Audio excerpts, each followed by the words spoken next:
that's not, it just, Yeah. it instantly raises your blood pressure, doesn't it? It does. You're standing in a hospital room. Maybe you're a student, maybe you're a new nurse, or honestly, maybe you're just someone who cares about the person in that bed.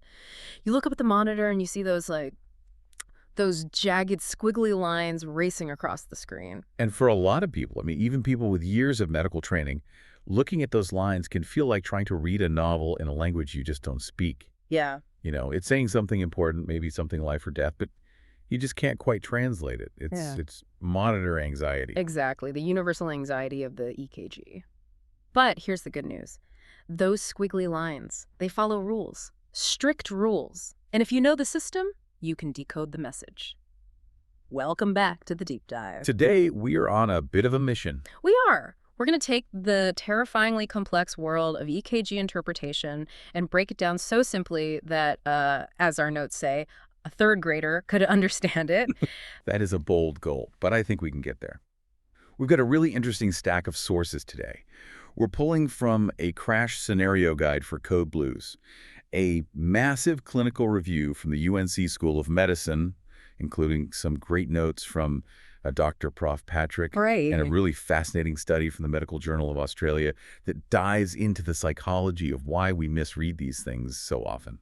And before we dive in, a quick shout out to our partner for this deep dive, Whole Life Healthcare. Yeah. We also should mention, if you've been following us for a while, you might remember a YouTube whiteboard session we did. Oh, yeah, where we sketched out this whole system. It's the one. We drew all the boxes and vectors. That was the visual guide. Right. So today is kind of the audio companion to that. We're going to verbally walk through that system step by step to really build that muscle memory. So buckle up.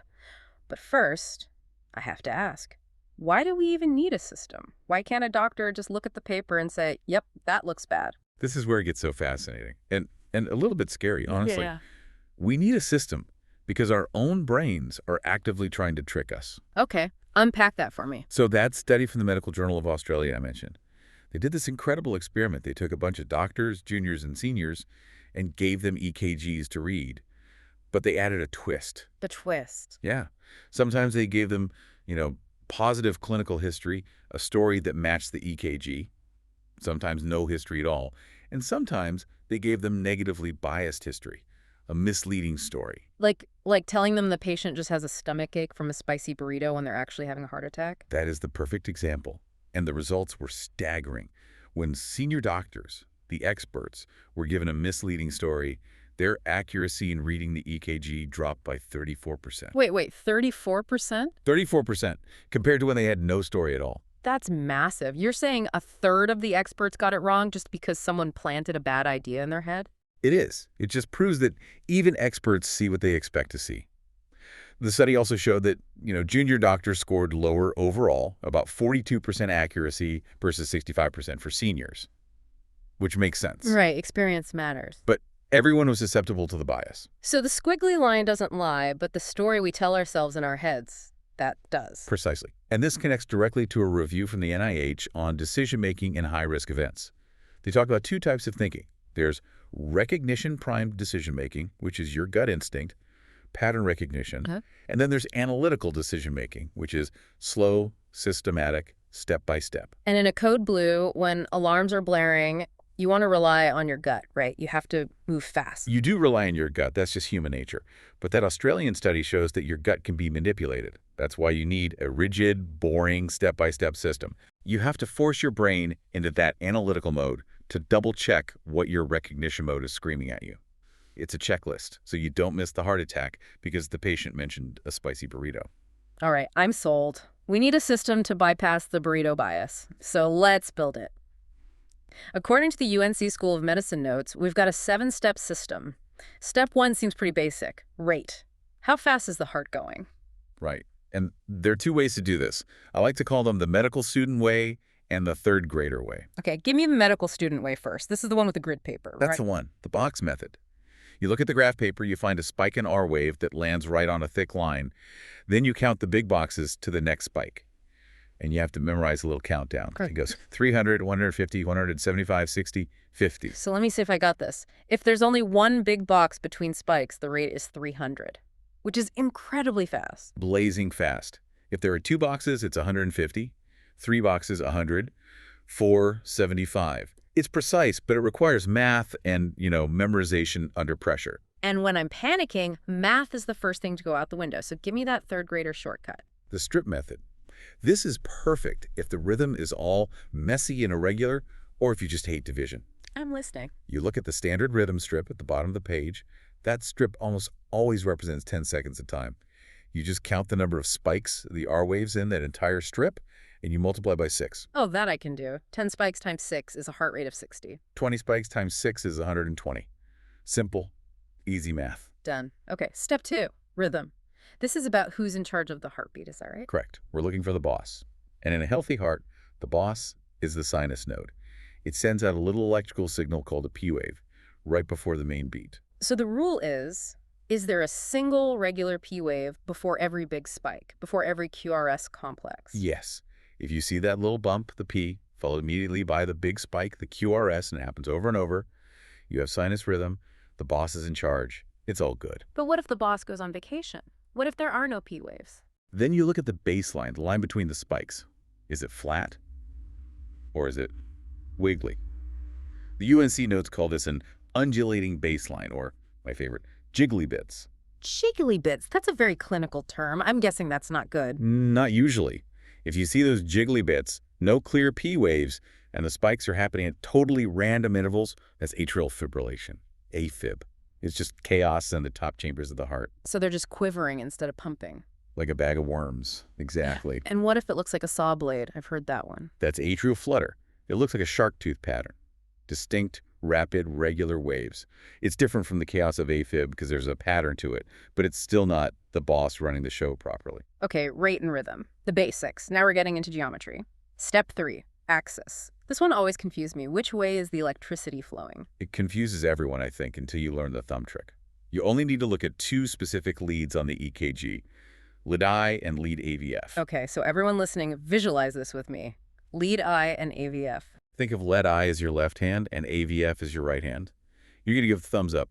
You just look at the main spike in those 2 leads. Is it pointing up or is it pointing down? Okay, so I'm holding my thumbs out. If the spike in lead I is UP and the spike in AVF is also UP, so 2 thumbs up, that's a normal axis. 2 thumbs up is good. We like that. Exactly. The electricity is flowing in the right direction, kind of top right to bottom left through the heart. What if lead I is UP, but AVF is down? So the thumbs are pointing away from each other. They're leaving each other. That's left axis deviation, LAD. The electricity is pulling way over to the left. And the opposite. Lead I is down and AVF is UT. Now they're reaching toward each other. That's right. Axis deviation, or RAD. Okay, and if both are down, 2 thumbs down. That's extreme axis deviation. Something is very wrong, or... and this happens more than you'd think. Yeah. The LEDs are on backward. So always check the stickers first. Always check the stickers. Got it. Step 4, intervals. Timing is everything. We're measuring how long the signal takes to get through different parts of the heart. 3 big ones here. First is the PR interval. This is the time it takes for the signal to get from the atrium, the top chamber, to the ventricle, the bottom one. Think of it like a text message. Text message. Yeah. The P wave sends the text. It should arrive almost instantly to trigger the big squeeze. Normal is 0.12 to 0.2 seconds. On the paper, that's less than 1 big box. And if it takes longer than 1 big box? Your text is delayed. That's a block. Specifically, a first-degree AV block. Okay, a delayed text equals a block. Next one is the QRS duration. That's the squeeze itself. It measures how long it takes for the ventricles to contract. It should be fast, snappy, narrow, under 0.12 seconds, or about 3 of those tiny little boxes. And if it's wide, if it's slow? If it's wide, it means the signal isn't using the heart's electrical superhighway. It's taking the slow back roads through the muscle itself. That usually means there's a bundle branch block, or the rhythm is actually starting in the ventricles, which can be pretty dangerous. So wide equals slow and messy. Got it. And the last interval, the QT. The recharge time. This can be tricky to measure precisely without a calculator, but there's a great visual hack mentioned in the notes. It's screen with T less than 50%. How does that work? You look at 2 of the big spikes, 2 R waves, find the exact halfway point in time between them. Then you look at the T wave, which is the bump right after the spike. Does that T wave finish before that halfway point? And if it does? Then your QT interval is probably okay. If that T wave stretches past the halfway mark, you have a long QT. And that's dangerous because the heart is vulnerable for too long and it can spiral into some really bad rhythms. And the notes mention causes like drugs, I see Zofran here, or low potassium. Exactly. You always have to keep an eye on that QT. A long recharge time is like a short circuit waiting to happen. All right, we're halfway through the system. Step 5, P's and Q's. This isn't about minding your manners. It's about size, right? It is. This step is checking for hypertrophy, which just means enlargement of the heart muscle. If the muscle gets too big, the voltage it generates is higher, so the waves on the EKG get bigger. So for the top chambers, the atrial enlargement, we look at the P wave. Right. If the P wave is really tall and peaked, think right atrial enlargement. If it's wide and has a notch in it, kind of like the letter M, think left atrial enlargement. And for the big guys, the ventricles. Left ventricular hypertrophy, or LVH, is the really common one. The official criteria can get complex, like the SDs or Cornell criteria, but the simple version is this. Look at lead V1 and lead V5. Okay. If you have a really deep S wave in V1 and a huge tall R wave in V5 or V6, and you add their heights together, if it's a massive number, you've got LVH. Big waves, big heart. Yeah. Got it. Now, step 6. This is the one everyone wants to know. The heart attack check. The ST and T waves. The UNC source has a hilarious image for this. It labels the different parts of the wave as the humpy bit, the lumpy bit, and the jiggly bit. I love when medical textbooks get technical. The lumpy bit. It's memorable. Yeah. But yeah, step 6 is all about that lumpy bit, the ST segment. This is absolutely crucial for finding ischemia and infarction. Okay, so break down the 3 I's for us. Ischemia, injury, infarction. So first, ischemia. That means a lack of blood flow. The heart muscle is starving for oxygen. On the EKG, you'll usually see ST depressions, the line sags down, or T-wave inversions where that hump flips upside down. So a sagging line or a flipped hump is a warning sign. What about injury? That's acute damage happening right now. For that, you see ST elevation. The line lifts way up off the baseline. This is the classic tombstone sign. This is a Stimulant ST elevation myocardial infarction. This is the call the cath lab immediately signal. And infarction. That usually refers to old completed damage. You look for pathologic Q waves. These are deep, wide dips right before the main spike. They're like permanent scars on the EKG from a previous heart attack. So if I see 2 stones, I worry now. If I see scars, I ask about their history. The notes also say location, location, location. Right. You don't just say heart attack. You say where it is. If the changes are in leads 2, 3, and AVF, that's the bottom or inferior wall of the heart. If they're in V1 through V4, that's the front or anterior wall. It tells the cardiologist exactly which artery is probably blocked. We're flying through this. Last step. Step 7. Special cases. These are the buzzwords, the aha moments. Let's hit the greatest hits. First up, bundle branch blocks. We mentioned that wide QRS earlier. Now we can figure out if it's coming from the left or the right bundle. I love the mnemonic for this, the turn signal. It's so good. You look at lead V1, if the main part of that wide QRS is pointing UP, like you're lifting a turn signal for a right turn, it's a right bundle branch block. And if it's pointing down? Like you're pushing the signal down for a left turn. It's a left bundle branch block. What about the names? William and Morrow. Yes. So for left bundle branch block, LBBB, you think William, the QRS looks kind of like a W in V1 and an M in V6. WLLM. And for right? For right bundle branch block, RBBB, you think Morrow. M in V1 and W in V6. MRRW. People call that M in V1 bunny ears. Bunny ears in V1 is a right bundle. That's going to stick. Okay, next. Pulmonary embolism, a PE. The classic board exam answer is S1Q3T3. That's a deep S wave in lead 1, a Q wave in lead 3, and an inverted T wave in lead 3. But there's a catch, isn't there? A huge catch. The source is very clear on this. Yeah. The pattern is only present in about 20% of PE cases. So it's famous, but it's not very sensitive. You can't rule out a PE just because you don't see it. That's really good to know. What about the shark fin? That's Wolff-Parkinson-White, or WPW. It's a pre-excitation syndrome, basically an electrical shortcut in the heart. You see a really short PR interval and a slurred upstroke on the QRS called a delta wave. It looks like a little ramp or a shark fin leading into the spike. And finally, electrolytes. What happens when your potassium is out of whack? The heart absolutely hates potassium changes. Hyperkalemia, which is high K plus Ave, gives you these really tall peaked T waves, like sharp enough to prick your finger on. Wow. And hypokalemia, low K plus Ave, can give you these little U waves, an extra bump that shows up after the T wave. Okay, that is the system. Rate, rhythm, axis, intervals, PS and Qs, STTs, and special cases. If you follow that order every single time, you won't miss the big stuff. Exactly. It prevents you from just staring at a scary-looking tombstone and totally missing that the underlying rhythm is AFib. It stops the burrito story from blinding you. But now, let's raise the stakes. The monitor isn't just beeping anymore, the alarm is screaming, it's a code blue. And the crash scenario source shifts our tone completely here. Yeah. When the patient actually crashes, you don't have time to measure PR intervals with calipers. You need to categorize the rhythm into one of two buckets immediately, shockable or non-shockable. Okay, what goes in the shockable bucket? Two things: ventricular fibrillation, VFib, and pulseless ventricular tachycardia, VTAC. So VFib is that totally chaotic, jiggly bag of worms. And VTAC is that wide, fast, regular sawtooth pattern. But the key is that there's no pulse. Correct. If you see either of those, the #1 priority is electricity. Defibrillate immediately. You do high-quality CPR in between, but the shock is the cure. The shock is what resets that electrical chaos. Okay, and the non-shockable bucket. That's asystole, which is a flat line, and PEA, pulseless electrical activity. Wait, PEA means there's a rhythm on the screen. Yes, and this is a tricky one. The monitor might show a perfectly nice sinus rhythm, but you check the patient and there is absolutely no pulse.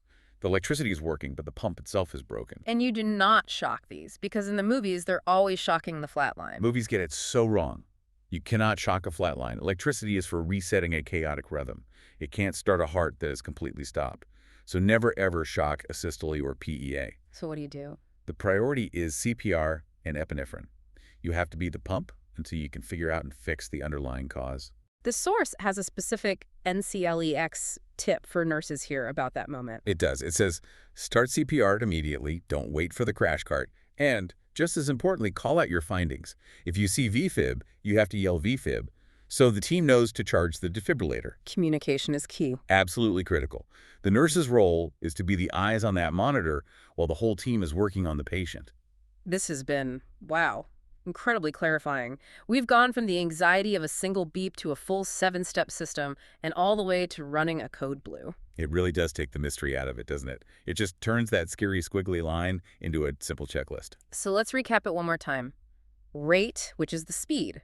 Rhythm, is it sinus or chaos? Axis, the thumb trick. Intervals, timing. PS and Qs for size. STTs for a heart attack. And special cases for all the weird stuff. And if you're ever in doubt, just go back to step 1. Don't let the scary jagged lines distract you from the basics. We really hope this helps you feel a little more confident the next time you hear that monitor beeping. And remember, you can find our show on Spotify. Yes, that is Spotify, we know. Just search for The Deep Dive. And for any resources to help build your confidence in cardiac practice, definitely check the link in the description. There's some really great study guides and bundles there. Before we go, I just want to circle back to that Australian study one last time. Yeah. It really stuck with me. If a simple story about a patient, oh, he just ate a bad burrito, can trick a senior doctor's brain into missing a heart attack, or even seeing one where it doesn't exist, it really makes you wonder. It does. How much of medicine is just us fighting our own cognitive biases? You know, maybe the EKG never lies, but the person holding it, well, that's a different story. That's the ultimate variable, isn't it? Something to think about. Thanks for listening, everyone. Stay curious.